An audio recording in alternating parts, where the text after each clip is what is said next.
In the world of cola, there are but two big names, Coca-Cola and Pepsi. Together they dominate one of our world's most profitable industries. But there can be only one king of any industry. For generations they competed for global supremacy in what came to be known as the Cola War. Ultimately Coke won, but that's no reason to count out Pepsi. Pepsico remains an enormous global empire, owning 22 brands that each bring in more than $1 billion per year. In 2018 alone, PepsiCo had a revenue of $64 billion. This success was not destiny or a stroke of luck. It came about thanks to a gruelingly slow string of events. This is the story of Pepsi, from humble Victorian beginnings to massive global expansion, and how it eventually became the world's 6th largest military.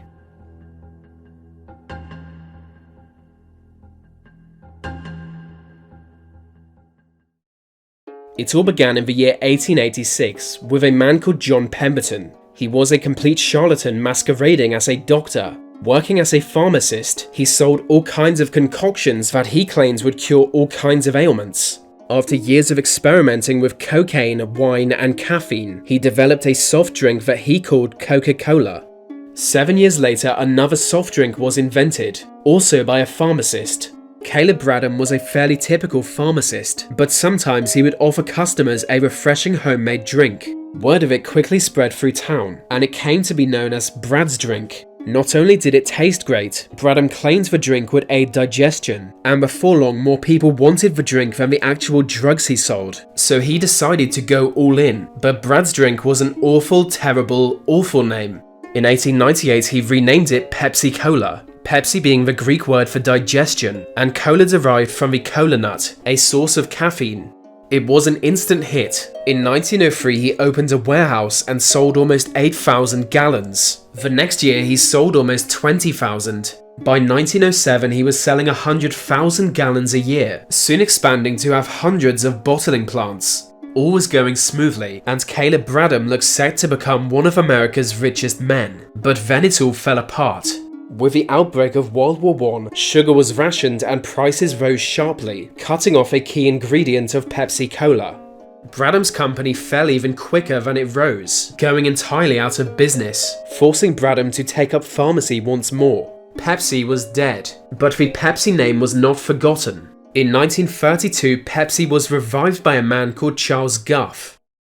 Guff was an extremely wealthy executive, at one time accused of murdering his chauffeur. Nonetheless, he was successful, becoming president of a Loft Candy Company in 1930. Apparently, when he was elected president, police had to intervene to stop it becoming violent. Loft was America's biggest candy company, owning a massive chain of stores, from which they sold cola.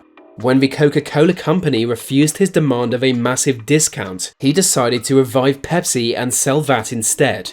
But even with Loft Candy behind it, Pepsi just couldn't compete with Coke. Preceding decades had seen Coke take an iron grip on the industry, so before long Guff went back to Coke, offering to sell the Pepsi brands to them. At a knockdown price, Coke now had the opportunity to buy their greatest rival, an opportunity they wasted.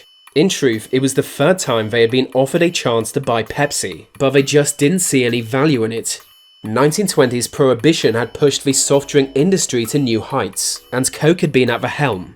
Rejected by Coke, Guff went back to the drawing board. He introduced a new bottle, twice as large as those used by Coke. This combined with an innovative use of radio commercials gave new life to Pepsi. In fact, the first radio advert jingle in American history was used by Pepsi. It was a simple tune, making clear that a bottle of Pepsi was much larger than her competitors. Pepsi Cola, it's the pot, 12 full ounces, that's a lot, and twice as much more nickel too. Pepsi Cola is the drink for you. Nickel, nickel, nickel, nickel, nickel, nickel, nickel, nickel, nickel, nickel, nickel, nickel, nickel, nickel, nickel, nickel, nickel, nickel, nickel. As by now the Great Depression had ravaged North America, this strategy paid off. Coke was clearly the stronger brand, but stuck in their ways, was unable to change and adapt as quickly as Pepsi could. Pepsi sponsored up-and-coming stars of Hollywood, which itself was growing astronomically. One of the biggest names in Hollywood, Joan Crawford, even married the CEO of Pepsi. With the expansion of television, they were equally effective with on-screen ads. Slowly but surely, Pepsi ate into the market share of Coke, causing great concern to their rival.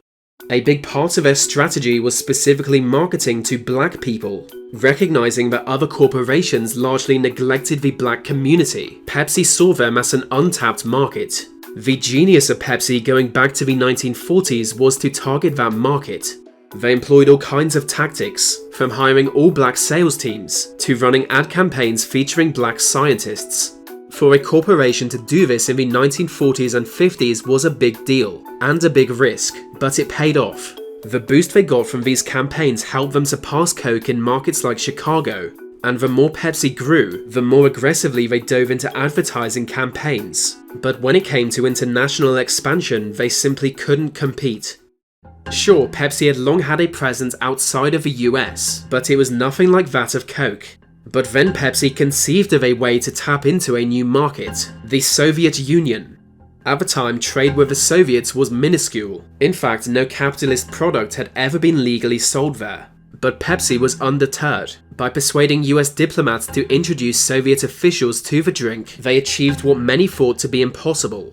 It took 10 years of negotiation, but eventually Pepsi Cola was introduced to the Soviet Union, a feat rival brands could only dream of. As the Soviet currency was basically worthless, Pepsi instead exchanged their product for commodities. At first vodka, but soon for military equipment. In time, Pepsi received 17 submarines, a frigate, a cruiser, and an entire destroyer from the Soviet Union. By some measurements, this made Pepsi the 6th largest navy on Earth. In the mid-1980s, Pepsi came genuinely close to overtaking Coca-Cola. They had an almost equal market share with Coke thanks to decades of innovation. Then in 1985 came another stroke of luck. Coke changed its formula. In what's been called the biggest PR disaster of all time, Coke received massive backlash and a huge drop in sales. Pepsi became the #1 selling cola globally, declaring victory in the Cola War. But realizing their blunder, Coke soon reintroduced the old formula, reclaiming their spot as #1. At the end of the day, the Coke brand is just stronger. In blind taste tests, people tend to prefer Pepsi, but in tests where participants know which drink is which, people tend to prefer Coke. This has been well studied. It's known as the Pepsi Paradox. Something about the actual branding of Coke causes people to enjoy the product more than they otherwise would. And so, it was for but a brief moment that Pepsi was on top. Yet Pepsi still went on to do some incredible things. For a while they owned KFC, Taco Bell, Pizza Hut, and Wilson's Sporting Goods. Still today they own some of the best known consumer brands. By continuing to innovate even today, PepsiCo remains only surpassed by Coca-Cola, being active in almost every country, employing more than 250,000 people, and having a net income north of $12 billion.